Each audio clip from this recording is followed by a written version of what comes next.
Verónica Rivadeneira se encuentra en este punto y nos va a compartir en estos momentos declaraciones del asambleísta por Construye, Jorge Peñafiel, quien se refiere a la reunión que mantuvieron con el ministro de Economía sobre el escenario complejo que en este caso está viviendo Ecuador frente a la situación económica. Así que vamos inmediato a escuchar a Verónica para ver los detalles que nos comparte. Verónica, el paso es contigo. Corape informa.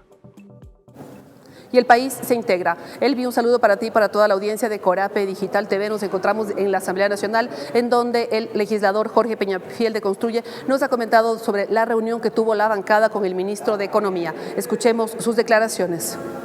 Ayer el bloque se reunió con autoridades del Ejecutivo para tratar de buscar, ellos entiendo, un respaldo de Construye.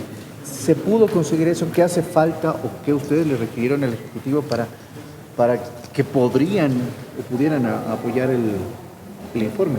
A ver, un par de aclaraciones. El movimiento Construye no fue allá para que, digamos, obtenga el gobierno el respaldo. Nosotros hemos acudido a un llamado, a una conversación de parte del gobierno nacional, porque nosotros necesitamos escuchar la versión del gobierno nacional respecto de la situación económica del país. El movimiento Construye es un movimiento nacional, tiene presencia en las 24 provincias del país, tiene asambleístas de casi todas las provincias del país y creemos que tenemos una responsabilidad gigantesca con el país también, que merece escuchar precisamente a quien está emitiendo la política económica, y ese es el Ministerio de Economía. Entonces, ante un llamado que nos hacen, lo lógico, lo maduro, lo natural, lo responsable es que acudamos y enfrentemos, digamos, conjuntamente la realidad económica del país. Lo que vemos de parte de la exposición que nos han hecho de parte del gobierno nacional es que la situación está en terapia intensiva. La economía del Ecuador está en terapia intensiva, sobre todo por el problema fiscal, porque hay un déficit fiscal gigantesco y los ingresos que tiene el Estado ecuatoriano son realmente mínimos en este momento. Creemos que ante esa realidad obviamente hay que mirar lo prudente, lo beneficioso para el país, y eso pasa por primero saber qué es lo que está pensando el gobierno y luego podríamos eventualmente poder conversar respecto de cualquier otra circunstancia, medida o lo que fuera, ¿no? ¿Se trató el tema del IVA, por ejemplo? Se trató sobre la circunstancia económica. Se expuso básicamente la situación económica en la crisis fiscal, los riesgos que existe mantener una crisis fiscal en esta situación, porque eso podría derivar eventualmente en una crisis financiera. Y claro, ante una crisis financiera de liquidez del sector productivo, puede derivar también en un proceso de desdolarización que no queremos nadie en el Ecuador, y que el movimiento Construye está allí para representar esa posición sensata, esa posición técnica y sobre todo esa posición pro país, para evitar que efectivamente esto sea una realidad y pueda darse, ¿no? ¿Entonces les confirmaron que existe un riesgo real a la dolarización? A ver, la dolarización funciona con dólares.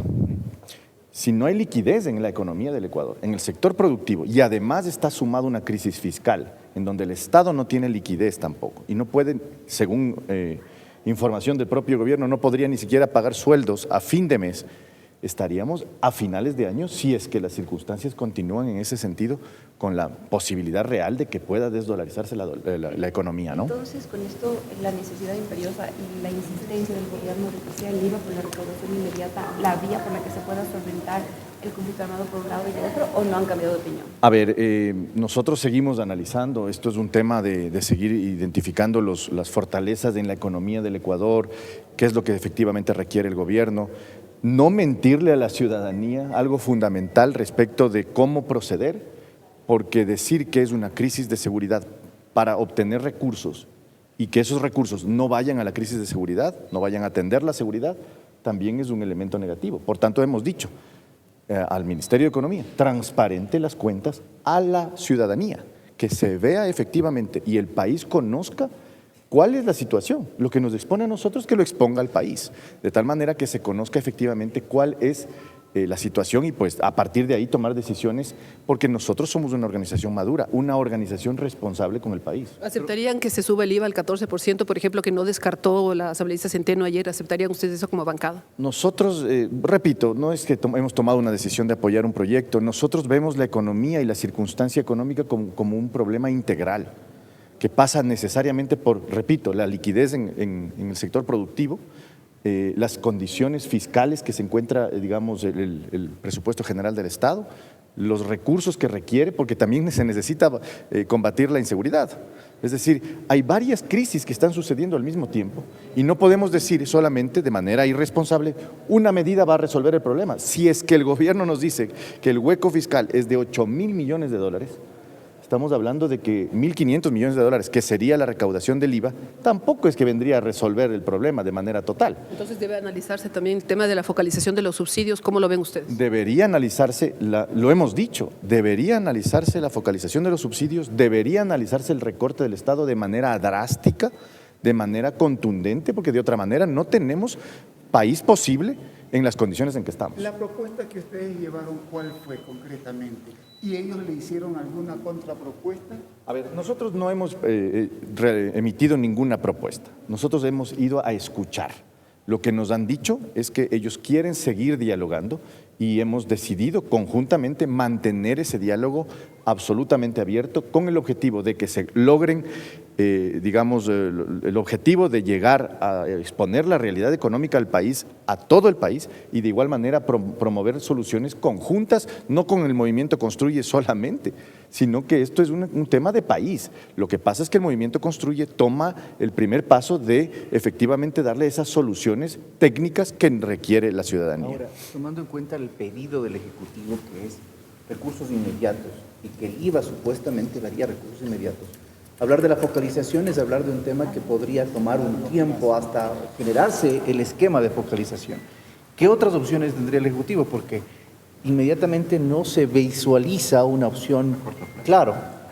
A ver, varias cosas. No es solamente el IVA, no es solamente la focalización, se habla incluso de una contribución especial que también pasa necesariamente por el análisis tributario. No es cierto que una contribución especial no tenga un espíritu tributario, es decir, tendría que el presidente de la República enviarlo como económico urgente. Es decir, el problema de la economía es muy serio y decir que con el IVA se resuelve y denme los votos para el IVA y ya está resuelto el problema es una falacia. Nosotros hemos dicho que si es que es un tema de resolver el problema económico, hay que mirar la cuestión, el problema y en general la situación de la economía de manera integral. Sí, podría ser el IVA, eso es algo que todavía está en discusión, no es un tema de súbale en un punto y se resuelve o súbale en 5 puntos y se resuelve. Esto es un tema de mirar la economía en su integralidad y ese es el trabajo, por eso es que hay una mesa de diálogo abierta, porque no es un tema de coger y darle los votos del IVA y seguimos en la misma dinámica. No, es un tema de consolidar un proyecto, un programa económico, que es lo que efectivamente el gobierno no ha podido dar al país hasta ahora. ¿Conversaron sobre el Yasuní? No, el Yasuní no fue materia de la ¿Y ustedes conversación. qué opinan? ¿Hay que mantener el petróleo bajo tierra o hay que explotarlo? Ese tema está resuelto. Hay una consulta, Eso pero está... se podría también consultar con la DENIA o con la calificación de la Corte Constitucional si es que se debería de explotar el petróleo. A ver, se puede volver a preguntar. Claro. Todo se puede volver a preguntar. Puede cambiar el pueblo, puede cambiar de opinión. Así es. No obstante, es importante decir que aquí estamos ante la necesidad de al menos sostener los pocos ingresos que tiene el Ecuador.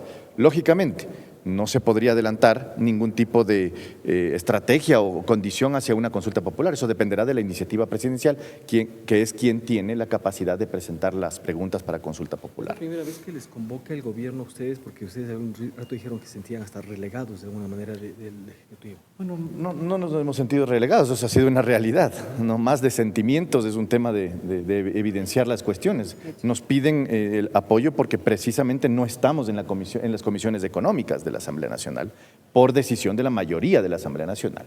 El gobierno tiene su mayoría, tiene sus aliados. El gobierno debe asegurar esos votos al menos y mantenerlos durante la necesidad tan urgente que tiene el país. Nosotros somos la segunda minoría en la Asamblea Nacional, que somos importantes, pero no, con nuestros votos no es suficiente. El gobierno tiene que asegurar en su mayoría y en sus aliados los votos necesarios, si es que así fuera necesario para resolver el problema económico. ¿Cuál es su postura frente a que el proyecto pueda pasar por el Ministerio de la Ley? Siempre es una opción, no es nuestro interés, nuestro deseo, porque nosotros sí creemos en el debate. Es más, por eso mismo nos hemos acercado al gobierno nacional para llegar a consensos, a diálogos, al menos un diálogo fluido. El no debatir una propuesta económica me parece, en las condiciones que tiene el Ecuador, me parece absolutamente irresponsable. Pero siempre es una opción. Al no tener votos, ninguna de las opciones dentro de la Asamblea Nacional, podría darse el Ministerio de la Ley, con lo cual estaríamos en un escenario de imposición de la visión del gobierno nacional respecto de la economía y no necesariamente puede ser la visión correcta. Eso es algo a mencionar definitivamente, ¿no? Y si entra por el Ministerio de la Ley, los 1.060 millones de dólares sería una gota de agua en el mar frente a las necesidades del país. Sin duda alguna. Yo creo que el tema repito, la visión del análisis tiene que ser integral. Si es que no se va a resolver el problema, si solamente resolvemos un tercio del problema. El problema o se resuelve o no se resuelve. Y eso es lo que tiene que entender el Ministerio de Economía, la Asamblea Nacional y en general los actores políticos que toman la decisión aquí. Si es así, ¿cómo debe ser el tema de la focalización de los subsidios, que es otro aspecto que se ha mencionado que podría generar, no sé si son 1.800 o 2 millones, si está correcto el cálculo? ¿Cómo debería hacer esto para que no afecte a la gente que realmente sí necesita este subsidio? Hay estudios que ya hicieron gobiernos anteriores, ¿no? Sí, la focalización siempre va a ser un tema de discusión, pero nosotros creemos que hay que hacerlo. Son 3.400 millones de dólares que se van del presupuesto general del Estado a una focalización que no viene necesariamente a beneficiar a los más pobres o a quienes de verdad lo necesitan. Aquí es un tema de nuevamente sentarse a conversar, a dialogar y a generar los consensos necesarios para el país. Repito, mirando la economía en su integralidad, sin programa económico, sin mirar la economía en la integralidad y además mintiéndole al país diciendo que es para la seguridad, pero realmente es para la estabilidad económica, entonces no vamos a llegar a ningún lado. El gobierno lo sabe, se lo hemos pedido y esperamos que eso sea una realidad pronto. Les agradezco mucho. El legislador dijo que el escenario económico del país es muy complejo y que solamente el tema del impuesto al valor agregado y su subida no va a ser una solución ante un déficit que alcanza los 10.000 millones de dólares. Con esta información nos despedimos. Sigues, Elvi, tú con más. Corape informa.